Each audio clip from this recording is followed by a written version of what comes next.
Hey, what's up YouTube? Lightsaber Samurai here, and I'm back again for another video, and it is high time that we revisited our old friend, the original PlayStation, and I've got 5 new hidden gems for you. So without further ado, PlayStation Hidden Gems Part 3, let's talk about it.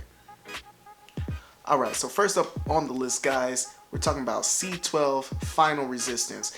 And C12 Final Resistance, it was very, very late in the PlayStation 1 cycle.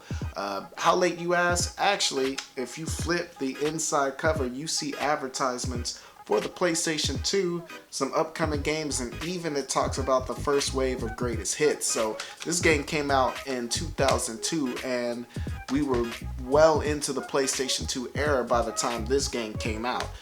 In this game, it takes place after an alien invasion. You play as a member of a resistance group.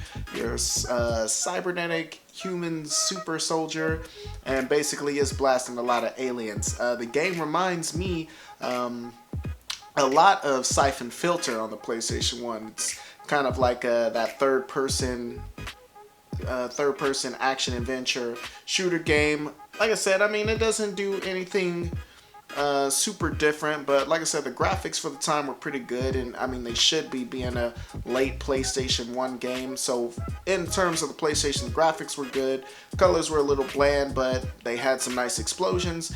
The enemies looked nice, the level design was pretty good, and like I said, all around, this was a really good shoot 'em up in the third person perspective. Still a very cheap game if you can get your hands on it. I got this copy for $5, and it's hovering around that price, around the $5–10 mark as of the time of this video. So if you see C12 Final Resistance, it got mixed reviews upon release. A lot of people felt that it was kind of generic, but like I said, you can't go wrong at $5, and I think it's worthy of adding to your library just on that alone, and the fact that it's not a sports title. So there you go, C12 Final Resistance. Alright guys, so now from the end of the PlayStation's life to nearly the beginning, next game I got up is Project Overkill. Project Overkill is an isometric, kind of top-down, one of those ultra-violent shooters there was a lot of them popping up at the day. This game actually reminds me a lot of another PlayStation 1 game called Loaded. Actually, I think Loaded came out on the PlayStation and the Saturn. There was a Saturn port for this game in the works, but it never saw the light of day. You play as a group of mercenaries sent out to take out this other group of humans. You can choose from one of 4 mercenaries when you play the game, and that acts as basically your lives for the game. So when you die, you switch to the next mercenary in the group, just whoever you want to pick after that. All the mercenaries play pretty much close to the same. There's slight variations in the weapons and slight variations in the abilities. Like, there's a guy who hits harder with his melee attacks, and so he can take out enemies in one shot with a melee attack, whereas everybody else has to use like 2 hits to take them out. Like I said, this game there's not really much to say about it. It's, like I said, your simple, mindless, top-down, ultra-violent shooter, as ultra-violent as a game can be in 2 dimensions. That is, like I said, it is 3D isometric view, but like all I mean, it's basically still using sprites. But I found the game enjoyable, and like I said, a mindless, ultra-violent shooter perfectly describes this game. I had tons of fun just going around blasting everybody up. The one caveat to this game that I will say was in the control scheme, and the control scheme was ridiculous. Using the 4 face buttons to aim in 4 directions, and you kind of use combinations of 2 to shoot diagonal, that made lining up shots a lot of times like very difficult, and sometimes it did cause me to run out of ammo as a result. Now, you may have more success playing with like a joystick. I happen to have a joystick, and I'll try that and see if I can do that. If you can have more success, I will show that in B-roll to see how that is, but actually I'm going to try that after this video to see if you can actually work the joystick on a arcade pad and see if that makes the controls better. But other than that, like I said, the controls are wonky and they are a little weird, but you do get used to them after a while. So that being said, again, this is another cheap one. I paid $5 for it. and I think it's still about that price at the time of this video. So that's another one. If you see Project Overkill, go ahead and add that to the collection. So next up on the list, and I may get a little flack for adding this game into a hidden gems video, I personally think it is a hidden gem for the PlayStation because I don't think the vast majority of players in the era played this game when it was out. Now, if you're a PlayStation enthusiast like me, especially if you like the Squaresoft RPGs, it's one of those situations, if you know, you know. But most people did not play this game, and I'm talking, of course, about Vagrant Story, as it only got an initial print run, and I think that's it. It's kind of on the rare side now, but I believe at the time of this video, it can still be had for 50 bucks tops and under. In this was different in the RPGs that they were releasing at the time, in the sense that this was more of an action RPG. So it wasn't the normal turn-based stuff that you would see in the Final Fantasy series that were popular at the time. Actually, the battle system reminds me more of Parasite Eve.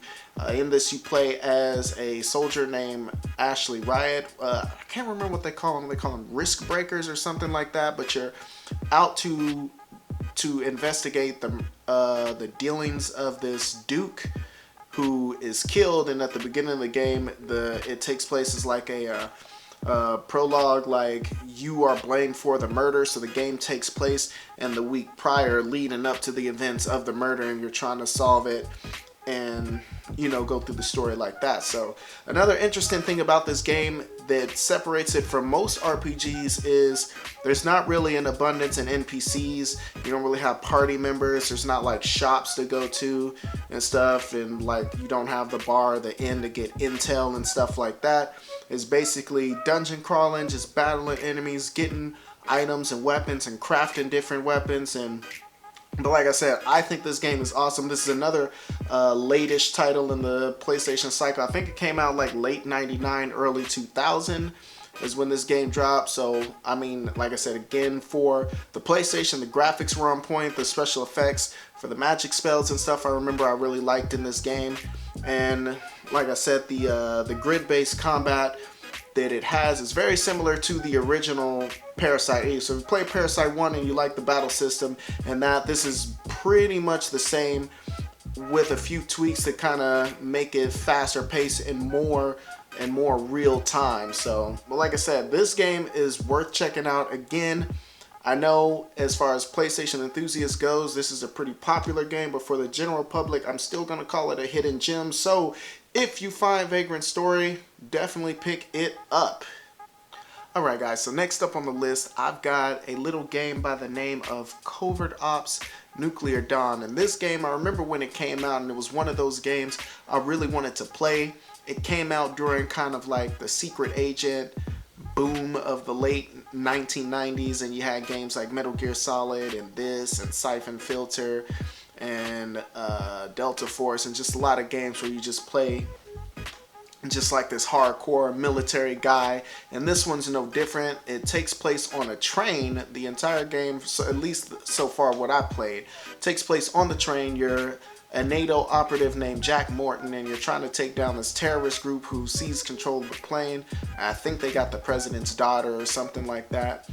You're in St. Petersburg, Russia, just kind of making your way down there, and I believe they have a bomb or so as well. It's been a long time since I played this, but you'll see it here. I really enjoyed this game. This is another late PlayStation game. Came out in around mid-2000s, so the graphics were really nice again for the PlayStation. It got mixed reviews when it came out. I remember a lot of people were talking about the controls. Oh, it's got crappy controls, and even people at school, I remember telling me, oh yeah man, that game sucks, like the controls weird. And I didn't really have a problem with the controls. It's tank controls. So, I mean, at the time I was playing a lot of Resident Evil 2, a lot of Resident Evil 3, a lot of Dino Crisis, things like that. And this game closely, that's what it reminds me of the most, is like Dino Crisis. It's kind of like that survival horror, like Resident Evil type game, but it's much more faster paced, kind of like Dino Crisis is. So if I had to find, the closest match to it is probably Dino Crisis. And if you are into Dino Crisis, not a bad thing. You can use some stealth elements. You can take down enemies with hand-to-hand combat or ranged weapons.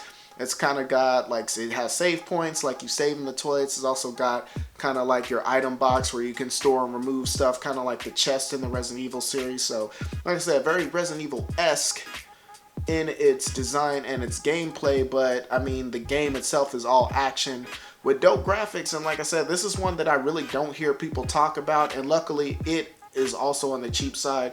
I got my copy for about 10 bucks, and I don't think anybody's really checking for this game. So if you see Covert Ops Nuclear Dawn, definitely add it to your collection before it jumps up in price.